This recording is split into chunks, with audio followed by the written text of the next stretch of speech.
আকবর আলী মানে কি ক্যাপ্টেন? না, এরকম বিষয় না। আসলে একটা টিম আমাকে দায়িত্ব দিছে, তো সেই রেসপন্সিবিলিটিটা খালি ফুলফিল করার চেষ্টা করব। আর আমার মনে হয় যে এটা জাস্ট একটা যখন আমরা ফিল্ডিং করি 11 জনের মধ্যে একজনকে রেসপন্সিবিলিটি নিতে হয়, তো দ্যাট জাস্ট ইট। আমি যদি ভুল না করি, ক্যাপ্টেন আকবর আলী শুধু বাংলাদেশকে একটা বিশ্বকাপ জিতায়নি। ক্যাপ্টেন আকবর আলী ঘরোয়া ক্রিকেটে মোটামুটি সব ট্রফি জিতেছে।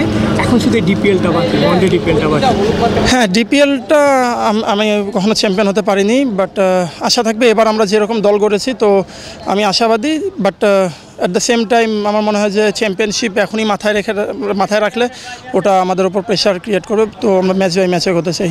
জীবনের সব আয়োজন এখানে একসাথে।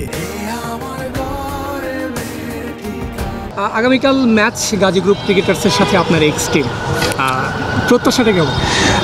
অবশ্যই আমরা একটা উইনিং নোটে স্টার্ট করার চেষ্টা করব। আর গাজীর সাথে খেলা, গাজী অবশ্যই আমার লাইফে একটা স্পেশাল মোমেন্ট নিয়ে আসে সবসময়, কারণ আমি গাজীতেও খেলেছি 2 বছর, 3 বছর গাজীতে খেলেছি। তো but at the same time as a professional যখন আমি কালকে লিজেন্ড অফ রূপগঞ্জের হয়ে নামবো, তো অবশ্যই চেষ্টা থাকবে আমাদের টিমের হয়ে ম্যাচ জেতার। আপনার টিমটা যেমন হয়েছে, টিমের ন্যাশনাল টিমের ক্রিকেটার আছে বা ন্যাশনাল টিমের রাডারের আশেপাশের ম্যাক্সিমাম ক্রিকেটারতেই আপনারা বড় বড় ক্রিকেটার, তাদের নিয়ে তাদের ব্যক্তিগত তাদের কাছে আপনার প্রত্যাশাটা কীরকম?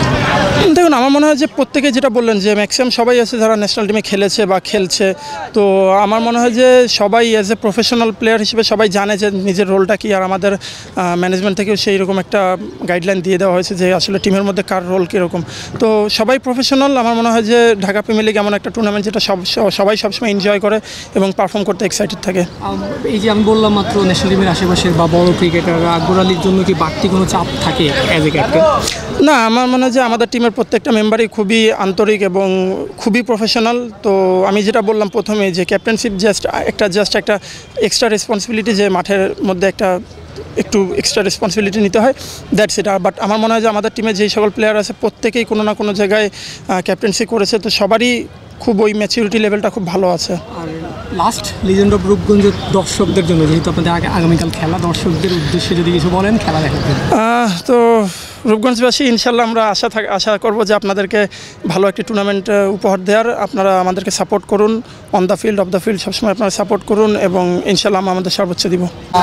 ওপেনার জয়ের কাছে আমার প্রশ্ন, জয় কি ফুল প্লেজ অলরাউন্ডার হয়ে গেছে?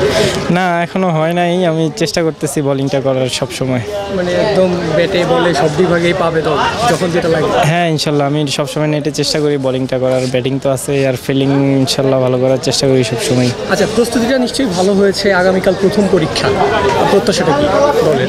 না, আমাদের টিম কম্বিনেশন খুব ভালো আছে, আমরাও ওয়েল প্রিপেয়ার্ড। ইনশাল্লাহ ভালো কিছু হবে রেজাল্ট। ট্রফির দিকেই নিশ্চয়ই চোখ থাকবে। হ্যাঁ, আমাদের টিম ম্যানেজমেন্ট যে অনেক ভালো টিম করেছে, সো আমাদের লক্ষ্য সবসময় ট্রফির দিকেই থাকবে। জয়ের ব্যক্তিগত টার্গেট কী থাকবে? কত রান করবে? আসলে তেমন কোনো গোল সেট করে না। আমি চেষ্টা করছি যে ম্যাচ বাই ম্যাচ আগানোর। আমার ব্যাটিং নাম্বার যখন আসবে তখন টিমের জন্য ভালো কিছু করার চেষ্টা করব।